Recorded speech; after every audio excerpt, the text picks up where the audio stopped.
you're watching Shalom World News. I'm Rory McLennan coming to you from Glasgow, Scotland. Here are the latest headlines from around the world. The Catholic Church in Scotland has expressed grave concern over the government's attempt to ignore public opinion and go ahead with home abortion plans. The Scottish Government had permitted women to take abortion-inducing mifepristone and misoprostol in their homes after having a telephone or video consultation with a medical practitioner, with the pills then being delivered by mail. Now the government wants to make such provisions permanent.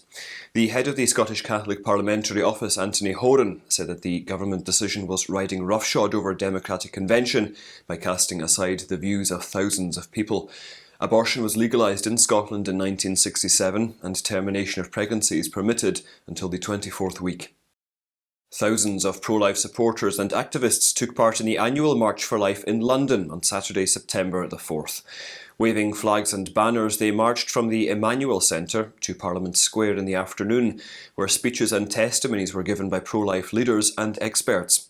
Many young believers and couples took part in the march that made its way through Trafalgar Square, proclaiming the sanctity of life from conception.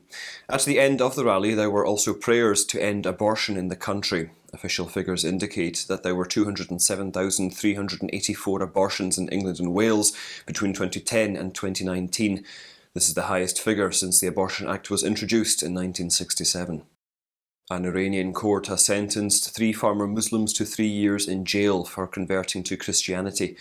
London-based advocacy group Article 18 has reported that the 3 men, Milad Kudarzi, Amin Kaki and Alireza Nurmohammadi, were convicted of disseminating propaganda against the state and engaging in deviant educational activities that are opposed to Islam. The 3 men, who are from the town of Karaj, were initially sentenced to 5 years imprisonment. However, this was later reduced to 3 years following an appeal. They have also been imposed with a fine. They were released on bail after paying nearly $9,000. Although Iran officially recognises religious minorities, those who leave Islam are often heavily punished. Archbishop Salvatore Cordileone of San Francisco in the United States has said that abortion is the most pressing human rights challenge. In an op-ed piece that appeared in the Washington Post, the prelate said that one cannot be a good Catholic and support expanding a government-approved right to kill innocent human beings. This comes in the wake of recent statements by Catholic politicians who have criticised the Texas fetal heartbeat law. Drawing a parallel between the politicisation of abortion and racial discrimination in the country in the mid-20th century, the Archbishop cited the example of Archbishop Joseph Rummel of New Orleans, who excommunicated a former judge, a renowned writer and a segregationist community organiser in April 1962 for opposing racial justice. In the op-ed piece, the Archbishop did not mention any political leader by name. The Maronite Catholic bishops of Lebanon have said that the country's escalating economic and political crisis is a matter of life and death. In a statement issued after the September the 1st meeting of the prelates, they highlighted the plight of the people who are suffering due to an acute shortage of essential items. People have had to queue up for hours at a stretch at fuel outlets and shops. The ongoing crisis has been aggravated by the depletion of the central bank's foreign exchange reserves that were used to subsidise imports. The bishops also criticised the irresponsible management of public funds. They also criticised people who are exploiting the situation to gain illegal profits. Despite a surge of the Delta variant of COVID-19 as well as restrictions on freedom of religion, the church in Vietnam is witnessing a springtime invocations. Last month alone, 78 priests were ordained and 250 men and women religiously professed their perpetual vows. While ordination masses and masses marking solemn professions were held in dioceses coming under the green zone, where pandemic curbs have been eased, those in red zones have been postponed. The ceremonies took place by adhering to all COVID protocols, and only a few people were allowed to attend.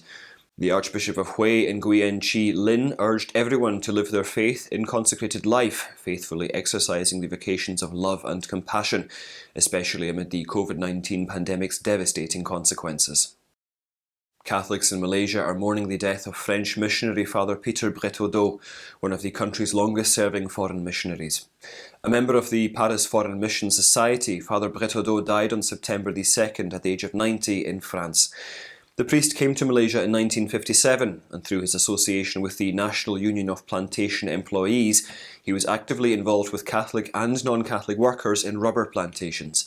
He founded an organisation to assist in creating jobs for workers and improving the educational opportunities for their children. He also played a significant role in building and operating the Archdiocesan Pastoral Facility in Kuala Lumpur from 1987 to 1997. Father Bretodeau pioneered basic ecclesial communities in Malaysia for nearly 2 decades under the leadership of the late Cardinal Anthony Soter Fernandez, and was instrumental in implementing the reforms of the Second Vatican Council. He served in several positions in Malaysia until his return to France in 2014. Hungary will host the 4th Demographic Summit in Budapest on September the 23rd to the 24th. The summit comes as Hungary marks the highest increase in its reproduction rate since 2011. The pro-family policies of the Viktor Orban government have been credited with a demographic renewal in the country. The 4th edition of the Demographic Summit will feature speakers including Prime Minister Viktor Orban of Hungary, former US Vice President Mike Pence and Polish Prime Minister Mateusz Morawiecki. Commenting on the Demographic Summit, Hungarian Minister for Family Affairs Katalin Novak said on Facebook that the event brings together leaders who recognise the challenges of the demographic crisis and believe in solutions based on strengthening families. Pope Francis has frequently warned of the demographic winter looming over Europe. And those are your latest headlines. Do join us again tomorrow. In the meantime, you can visit swnews.org for more updates. Shalom.